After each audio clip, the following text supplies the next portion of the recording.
In what areas of government are we most likely to see the biggest shift towards telework adoption? In order for federal agencies really to get to the place that they need to be insofar as telework is concerned, there's got to be top-down support. It's got to be from the director down to the executive staff to the managers. You know, until we can convince managers that it doesn't matter where someone is working. Certainly they can be 20 feet in front of you or 200 miles away. It's really about product. It's about clearly communicating performance expectations.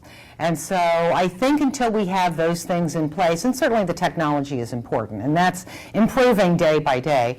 But again, I think the most critical piece is to get that top-down executive support of this initiative. What technology improvements do we need to make that happen for the 21st century public service workforce? Improve bandwidth, make sure that we're paying very close attention to security, and make collaboration tools more user-friendly and cost-effective for agencies and for those people who are teleworking. We know that security is the biggest obstacle to government telework adoption. What do you think are the other top challenges? Education, education, education. Training is critical, and I have to say at the Patent and Trademark Office, we don't deploy anyone to work remotely until they've received non-IT and IT training. So we're very particular about the tools we provide individuals, not just, again, the laptops and the docking stations, but the systems, making sure that those systems are in place and that they understand what's expected of them when they're working remotely. At your organization, what Web 2.0 collaboration tools are you using, if any? We are actually using the Adobe Connect and SharePoint. Adobe Connect is terrific, and quite frankly, I've never used SharePoint. I know several folks that have, and I haven't heard anything negative about them. I think probably they will gain traction. Again, it's about the education and the marketing of these tools.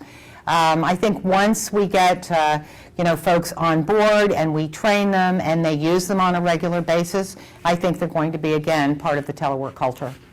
At your organization, how many employees telework? Currently, we have over 4,000 individuals teleworking between 1 and 4 days a week. That represents approximately 52% of our organization. Do you telework? I do telework. I do. I'm approved to telework 2 days a week. I live in Southern Maryland, which is normally about a 40-minute commute. But during prime rush times, we're looking at anywhere from an hour to maybe even 2 hours. I'm still relatively new at the Patent and Trademark Office, and it's important for people to know who I am and what my expectations are. So many times meetings that ultimately we will be conducting via conference call or webcast, if you will, using the Adobe product, it's important for me to be there in person for that initial meeting. I generally telework 1 day a week, and that's usually on a Friday. How has it changed your life? It certainly is a great benefit not to have to do the commute 1 day a week. When I talk about people working remotely or having a home office, I think one thing they have to be careful about is not working 24/7. It's so easy. You know, my office is in my home, 25 steps from my bedroom. And it's really easy to go in there on a Saturday morning, and just start with an email. And then the email leads to a project that leads to, and before you know it, the entire weekend is gone. Telework has, in fact, I think, changed my life because I'm really so appreciative of that day that I don't have to make that commute. I talk to folks all the time.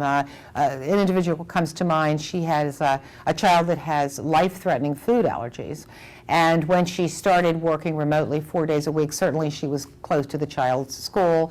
The child had an episode at school, a reaction to a food, and the parent could be there immediately. Had she been at the office in Alexandria, it would have taken her, maybe an hour to get to that child. So that is a life-changing experience.